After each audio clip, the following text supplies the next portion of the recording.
40년 넘게 음식물이 배에 정체되어 있고 명치 통증과 복부 팽만으로 음식을 잘 먹지 못해서 키 155cm에 체중 38kg, 먹을 수 있는 음식은 손가락으로 꼽을 수 있을 정도로 몇 가지밖에 못 먹는다, 이런 얘기죠. 어떤 영양제도 비타민C도 먹는다는 것은 꿈 같은 것이었어요.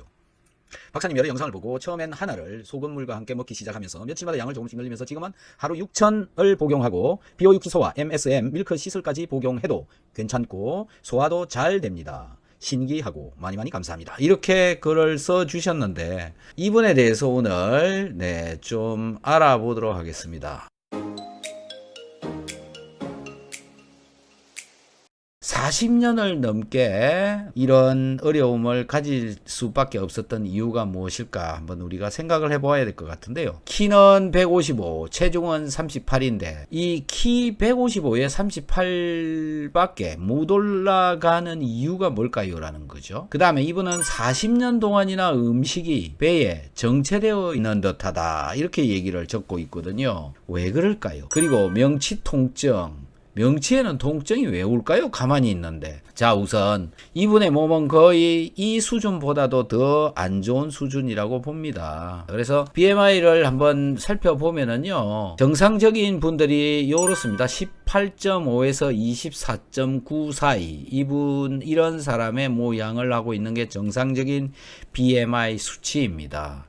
그런데 이 아래쪽으로 내려가면 이제 이 가늘어지는 거죠. 몸무게가 줄게 되는 거죠. 그래서 이런 상황이 되어지는 것은 결국 몸속에 들어오는 영양 성분들이 축적이 되어지느냐 빠져나가느냐, 그 차이에 따라서 결정이 되어지는 거라고 봅니다. 그래서 지금 이분은 BMI가 낮았잖아요. 살찌려면 어떻게 해야 되는가라는 건데, 결국 이런 다양한 종류를 먹을 수 있어야 되고, 다양한 종류를 먹었는데도 이 다양한 종류가 소화 흡수가 되어져야 되는 거잖아요. 그리고 대부분의 음식물들은 이 탄단지가 우리 몸속으로 들어와서 우리 몸을 만들고 있다고 보면 되는 것이고요. 소화가 첫 번째 잘 되려면 이가 튼튼해야 된다.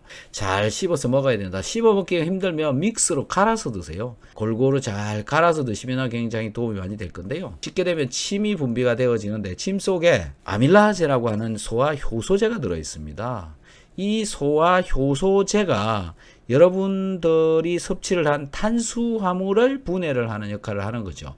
그래서 침이 분비가 잘 되어져야 된다. 자, 그 다음에 먹은 음식물이 소화가 되어져야 된다. 그런데 이 소화라고 하는 의미가 뭐냐면은 탄수화물이 포도당으로 분해되어지는 것이고, 단백질이 아미노산으로 분해되어지는 것이고, 지방이 지방산과 글리세롤로 분해되어지는 것을 소화다, 이렇게 얘기를 하는데요. 소화가 잘 되어지면 원래 흡수가 잘 되도록 되어져 있습니다. 그런데 소화가 잘 안 되면 장이 문제가 생기고 흡수가 잘 안 되는 거죠. 그래서 소화를 잘 시키는 게 굉장히 중요하고, 소화가 되어져야 흡수가 되어진다. 그 다음이 이제 배설을 잘 시켜야 되죠. 흡수되지 말아야 될 것이 흡수되어지면 또 염증을 일으키거나 많은 문제를 일으킬 수가 있습니다. 자, 그래서 여기에 우리 몸이 정상적인 몸이어야 되는 건데, 정상적인 몸이 되기 위해서는 첫 번째는 이제 혈압이 정상적이어야 된다라는 거죠.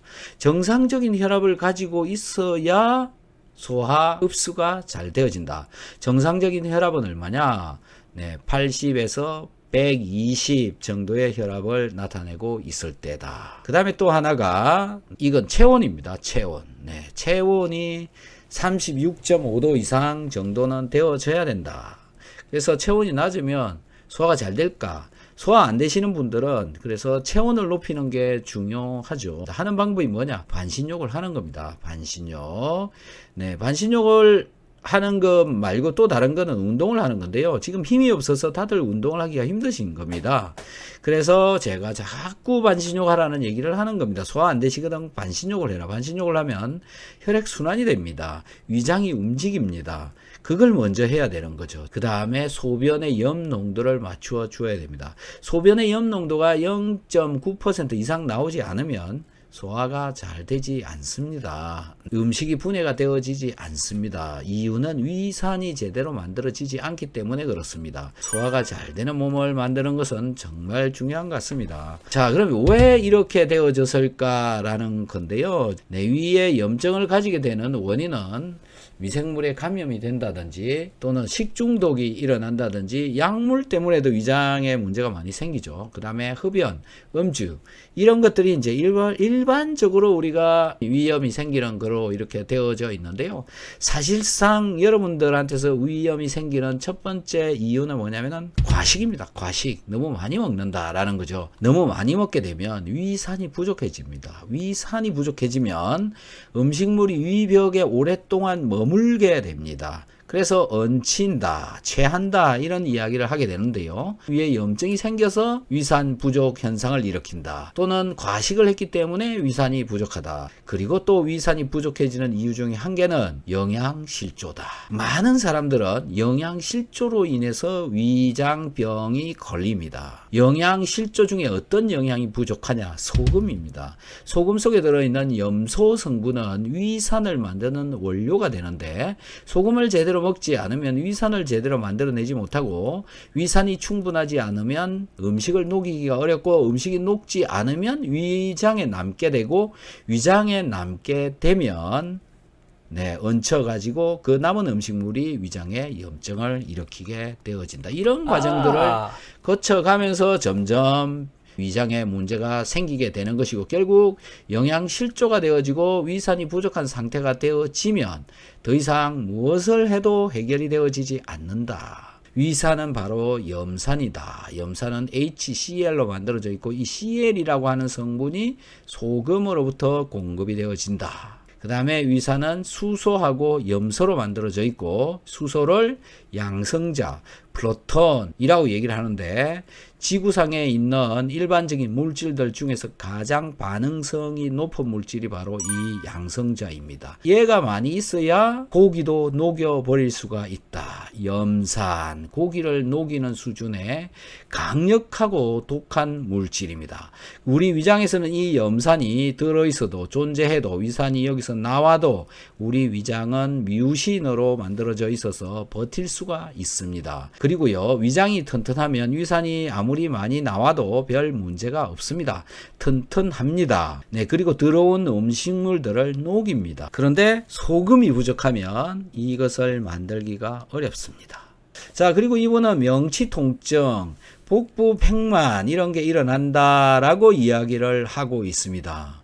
그러면 복부 팽만, 명치 통증 이런 것은 왜 왔을까요? 라는 거거든요. 자, 그래서 제가 좀 더 자세하게 말씀을 드려보겠습니다. 요게 우리 위장벽이라고 보시면 되는데요. 위장벽이 세포가 이렇게 되어져 있고요. 그 다음에 이쪽 빨간 색깔, 분홍 색깔 여기가 혈관입니다. 모세혈관을 통해서 물질이 이쪽으로 넘어오게 되고요. 물질이 들어오게 되면 그 물질들 중에 소금 있잖아요. 소금이 오게 되면 소금이 이 안으로 들어와 가지고 여기가 위장입니다. 위장으로 소금 중에 들어있는 염소가 이렇게 가게 됩니다. 염소가 이렇게 가게 되려면 이산화탄소가 이렇게 빠져나가야 됩니다. 이산화탄소는 왜 생겼느냐? 내가 섭취를 한 음식물, 즉 탄수화물 속에 들어있는 포도당이 분해가 되어지면 이산화탄소로 되어지게 되는데 이 이산화탄소는 내 몸속에 들어있는 물, 체액, 물 속에 녹아 들어가게 되고 녹아 들어가게 되면 HCO3- 이런 형태를 띠게 됩니다. 그래서 이 HCO3- 한 개가 이 바깥으로 빠져나가서 혈액으로 들어가 가지고 폐를 통해서 이산화탄소가 되어져서 빠져나가게 되어지는데 이렇게 빠져나가는 대신 염소가 들어와야 되는 겁니다. 염소가 세포 속으로 들어와야 탄산가스가 빠지는 겁니다. 염소가 들어오면서도 탄산가스가 빠져나간다. 이게 소화를 시키기 위해서 일어나고 있는 또 동작 원리인데요. 탄산가스가 빠지면서 이 염소가 왜 들어오게 되느냐 하면 위장에서 위산을 만들기 위해서 이 염소가 들어오게 되는 거죠. 그런데 가스는 왜 차느냐? 이 소금이 들어와야 이 가스가 이쪽으로 나가면서 이산화탄소가 배출되어지게 되는데 이 소금이 이쪽으로 잘 들어오지 못하면 이 가스가 이쪽으로 잘 못 가고 여기에 가스가 차게 되고 이쪽 편에도 가스가 차게 되고 가스가 찬 것들은 이쪽으로도 빠져나가고 이 혈관으로도 빠져나가고 양쪽으로 다 빠져나가 버리게 되는 겁니다. 그래서 이 가스가 위장 속으로 들어오게 되면 위장 속에 가스가 차고 위장 속에 가스가 차니까 트림이 계속 나오는 겁니다. 이런 것을 한 방에 없애버릴 수 있는 영양제를 말씀을 드리겠습니다. 이분이 역시 이것을 먹고 점점 좋아졌던 거죠.